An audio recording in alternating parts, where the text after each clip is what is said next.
dans notre pays, nous avons trois langues nationales, à savoir dans l'ordre alphabétique, l'afar, l'arabe et le somali.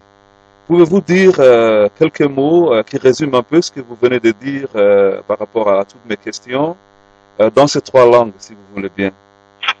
Assalamu alaikum wa rahmatullahi wa barakatuh. Avec plaisir, mon cher Hassan. Hein? Merci beaucoup, monsieur Youssouf. Afar tarige, Arab tarige, Somali tarige. Nous, ayrdei, yadel, kanan gihilini, etitani bintuhumaniki, sinna yahanki hiyanama.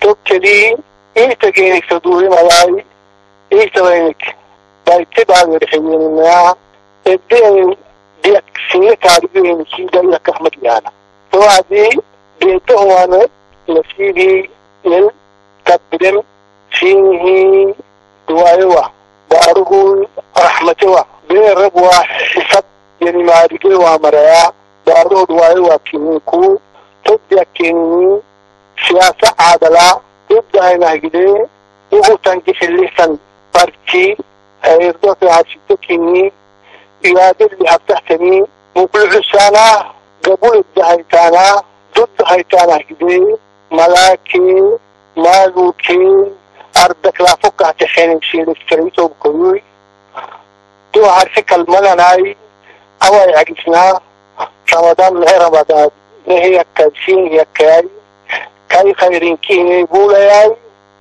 كاي شرين كيني كراعي والسلام عليكم ورحمة الله وبركاته.